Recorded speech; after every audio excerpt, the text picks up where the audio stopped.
friends, Krista here. Thanks for stopping by Books and Jams. Today I'm doing something a little different. I don't think I've ever done this before. I'm doing a mid-month check-in, mid-month wrap-up. I always find it hard to find the motivation to film my end-of-the-month wrap-ups when I have so many books to talk about. And I loved it the few months that I remember to do vlogs along the way, kind of as I finish a book, talk about them, but that just doesn't always happen.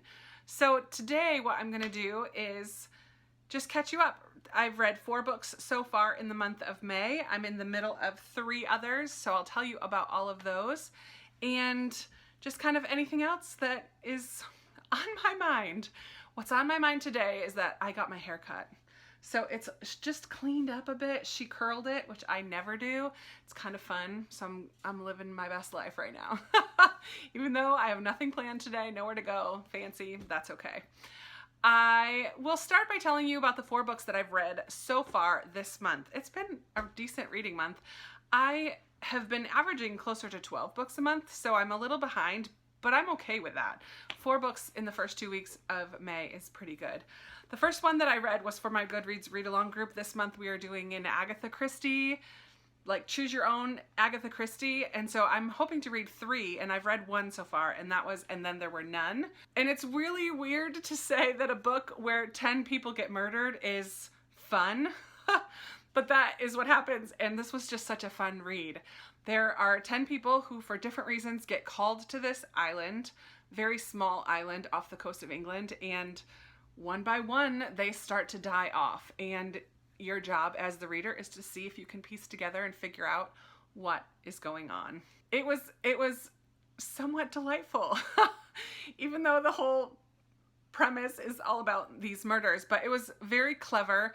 At the beginning, there's this little poem about soldiers by Frank Green in 1869, and so in each of their rooms at this house where they all end up staying on this island, there's only one house on the island, there's this poem, 10 little soldier boys went out to dine, one choked his little self, and then there were 9.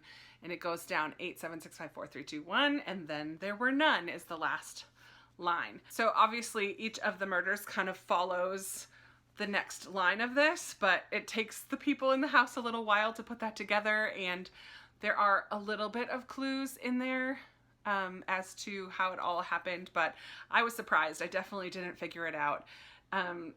Yeah, it just was a lot of fun, and I'm glad that I finally am getting into some more Agatha Christie. This is the 2nd ever that I've read. Next, I have Murder on the Orient coming up later this month, but after that one, I went fantasy and picked up a sequel from the library that I have been wanting to read. It is quite a chunker, but I flew through this book. This is the sequel to Scythe, and because it's a sequel, I can't tell you too much about it, but in Scythe, we are introduced to this world, kind of a futuristic, almost utopian world where, well, it's our world. However, there's this thing called the Thunderhead, which is sort of like a glorified cloud, like Mac, the cloud that we have with Apple products. But the Thunderhead has done away with crime and murder and disease, and people can live forever. The problem with that is population control, and so Scythes are this group of people, this organization that was developed that has a quota of people that they have to kill every year. So the Thunderhead and the Scythes do not interact with each other. They're not allowed to interact with each other. So in the first book, we meet 2 apprentices who are training to be Scythes and what happens with their story. And in this book, we get more and more into this separation between the Scythes and the Thunderhead and the problems that that's causing, and like the political drama within the Scythedom. There's this moral dilemma where some Scythes, New Order Scythes, are kind of enjoying their job a little too much, and Old Order Scythes are upset about that and don't think that that's how you should do your job. So it's a lot, it's pretty political, but also very interesting, and we see this Thunderhead, which is supposed to be totally objective and like a robot in a sense, but like this brain who isn't supposed to feel emotion and all of that, but we see little ways that the Thunderhead is emotes and feels things or has favorites in a way, and that not really supposed to. So it just was super interesting. I am looking forward to the third book. I believe it comes out this fall sometime, so not too long that I have to wait. The third book that I finished in April, I buddy read with April from Getting Hugga With It and Bethany from Beautifully Bookish Bethany, and I'm so glad that I read with those ladies, and we read The Clockmaker's Daughter by Kate Morton. I was very excited about this. I do love Kate Morton. I have a couple others of hers that I still need to read, but I've read The Forgotten Garden, Secret Keeper, and Lake House and loved them. And this, in a lot of ways, is very typical of Kate Morton. There's this old kind of gothic house that's essential to the story. We follow multiple different perspectives. I did rate this one a little lower than the others. I think I would end up saying a 3.5 to 4. It still was very good. I still enjoyed it for the most part. There was a bit in the middle where it slowed way down in the pacing. The pacing was very inconsistent for me. And we do follow a lot of different perspectives. I think in this one, Kate really plays with the themes of time and place. And the house is kind of central, and we follow all of these different situations and people who are interconnected throughout time because of this place. So it was very interesting, and I like that she was playing with those ideas of time and place and memory, and I think she had a lot of good things to say, but for some reason it just missed the mark a bit for me.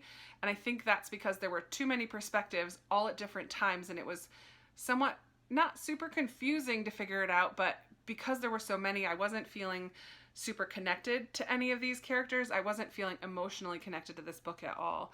I really did love it. I love her writing, but yeah, it just left me wanting a little bit more or different. Yeah, I'm not exactly sure. It just left me feeling a little wanting by the end. However, I still would recommend reading it. It's not quite up to the caliber of the other books of hers that I've read and loved so far. The fourth book that I've read and absolutely loved in the month of May is Garden Spells by Sarah Addison Allen. She is becoming a favorite author for me, and I've only read 2 of her books, and I read one in April and now one in May so far. This book was charming, enchanting. It is magical realism, and I'm not one that would say that that's a genre that I tend to enjoy that much. I don't think I've read that many books that are magical realism, so you do have to suspend belief a little bit, but the way that she writes is just so southern and charming. And in this book we follow mainly these 2 sisters who are a bit estranged because of things that happened in their childhood. They never were very close. But it ends up being a bit of a misunderstanding. And as they come together again as adults, one of them comes back to her hometown because of some domestic violence. She kind of runs away and heads back to her hometown thinking she will be safe there. And her sister kind of never left that hometown. And both have things that they are dealing with, some pretty strong and deep emotions and scars that they are working through, and their growth in both of their respective areas is just really beautiful. But along with that, the sister who stayed in this town, I forget the names of everybody, Claire, is a chef, a cook, and she creates these dishes using flowers and herbs from the garden of their home, the Waverly home. Now, the Waverlys are known for being a little bit strange in the town, and they have this eccentric aunt who has this unbelievable need to give people things that they end up needing, but they don't really know they're going to need it right away, and they don't know what it's for. So she'll give someone 2 quarters or a whisk or just random things that she just can't go to sleep or can't relax until she delivers these items. So there's these eccentricities that this family is known for. And Claire, who cooks food using flowers and herbs from her garden, all of these flowers and herbs are meant to invoke certain emotions or responses from people who eat them. So at one point she's catering this dinner, and it's supposed to remind the people who hired her, wanted to remind all their friends how wealthy and prosperous and how well they're doing. So the foods were just supposed to invoke these feelings of almost jealousy and awe and wonderment at the hosts. Things turn a little sour and Claire tweaks everything a little bit to just change how they feel, how the people who eat these things feel. It's super interesting. There's an apple tree who is a little feisty and likes to be the center of attention, and so will throw apples at people, has its favorites, and I don't know, it's just fun and magical and yet also very heartwarming. I absolutely loved it. Absolutely loved it. It gave it 4 stars. I didn't give it 5 stars off the bat, but as I'm talking about it, I'm like, maybe it should be a 5-star because I really did love it. So we'll see. But yeah, it was fantastic. And I just don't hear enough about Sarah Addison Allen here on BookTube. I know I'm late to the party. Her books were written a while ago. Let me see when. 2007. So yeah, I'm a little late to the party. Maybe they were talked about a couple years ago, but I'm finding her now and absolutely loving her. So those are the 4 books I finished. I'm nearly done, hopefully going to finish today. I only have about 150 pages left of What Alice Forgot by Leanne Moriarty. I'm really liking this, about a woman who wakes up after hitting her head in a gym class, spin class, and thinks it's 1998 when really it's 2008, something like that. She loses 10 years of her life, and so the majority of the book so far has just been about her discovering she doesn't really like her 2008 self and the woman that she's become and the way that her life has turned out and how did it get there. She has 3 kids that she doesn't remember at all. She's about to divorce her husband and she doesn't know why because in her mind it's 1998 and she loves him still and can't imagine being at that point where they're beginning divorce proceedings. So yeah, it's just very interesting. I am very curious to know if it's truly amnesia or if there's some kind of psychological reason that this has happened to her, but I will find out tonight, I suppose. And I probably won't tell you because that would be spoilers. I've also started both of these next to very, very at the beginning of both of them, but I've started nonfiction, Things My Son Needs to Know About the World by Frederick Backman, and I just love him. This is nonfiction. He's only ever written fiction that I've read so far. But he has a level of like quirkiness and yet poignancy and humor all combined, and it's very heartfelt, and I'm enjoying this a lot. I'm only like 40 pages into it so far, but yeah, I'm really enjoying this. I look forward to reading this and then passing it along to a friend, maybe a couple who like to read. I think this will be a good one for fathers, but obviously, but I'm enjoying it, and I don't even have kids, so it's a lot of fun. I just love his writing.